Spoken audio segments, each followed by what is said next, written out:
Hello, I'm Captain Stacy Spell, Commanding Officer of Media Relations Division with the Los Angeles Police Department. This critical incident community briefing is intended to provide you with information about an officer-involved shooting that occurred in the unincorporated area of Los Angeles County. The Los Angeles Police Department Critical Incident Video Release Policy requires that the department release relevant video footage from all officer-involved shootings, significant uses of force, and in custody deaths within 45 days.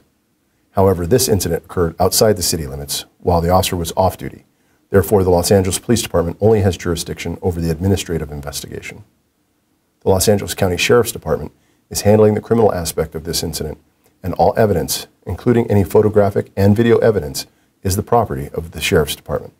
The purpose of this briefing is to provide the latest information and evidence we have collected related to this case, so you can have a better understanding of what occurred based on what we know right now. The LAPD conducts very thorough use of force investigations, which typically require investigators to interview multiple witnesses, view numerous hours of video footage, and analyze a significant amount of forensic evidence. We're still at the very early stages of this investigation, which can often take up to a year to complete, and our understanding of the incident may change as this additional evidence is collected, analyzed, and reviewed. On January 10, 2022, at around 9:15 p.m., an off-duty LAPD officer was looking at a home for sale with his girlfriend in the 1700 block of East 87th Street. While at the location, 3 male Hispanic suspects approached the officer and his girlfriend and attempted to rob them at gunpoint. During the attempted robbery, an officer-involved shooting occurred. The suspects fled the scene in a black pickup truck.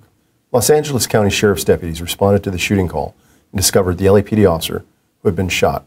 They immediately transported the injured officer to a nearby hospital. Unfortunately, while at the hospital, our officer died from his injuries. That LAPD officer was identified as Fernando Uriel Arroyos.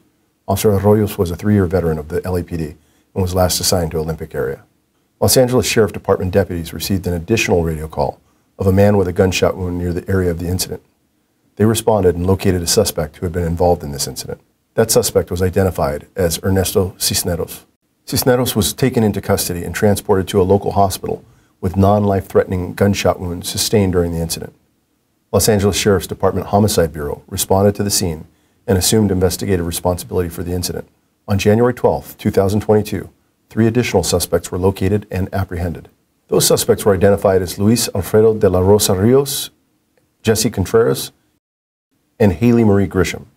On January 13, 2022, the United States Attorney's Office filed a criminal complaint charging violent crime in aid of racketeering, VICAR, on Rios, Cisneros, Contreras, and Grisham. Officer Arroyo's weapon was recovered at scene by deputies and booked as evidence. An additional handgun was also recovered at scene by deputies and booked as evidence. Ernesto Cisneros is a 22-year-old resident of Los Angeles. Luis Alfredo de la Rosa Rios is a 29-year-old resident of Los Angeles. Jesse Contreras is a 34-year-old resident of Los Angeles. Haley Marie Grisham is an 18-year-old resident of Los Angeles. Investigators from the LAPD's Force Investigation Division responded to the scene and initiated an administrative investigation. The Los Angeles Police Department is fully cooperating with the Los Angeles County Sheriff's Department in their criminal investigation. In the next several months, the LAPD will continue to investigate and analyze this incident. We will continue interviewing any new witnesses that may come forward and complete any forensic tests. After the investigation is complete, our Critical Incident Review Division will forward their findings to the Chief of Police, who will make his recommendation to the Civilian Board of Police Commissioners. The board will evaluate the evidence to determine whether the officer's tactics, drawing, and exhibiting a weapon and use of deadly force in this instance met the high standards expected of all LAPD officers. If you would like more information on how the LAPD investigates all serious uses of force, visit lapdonline.org, where you can also find the LAPD's use of force policy and procedures. Thank you for taking the time to view this critical incident community briefing.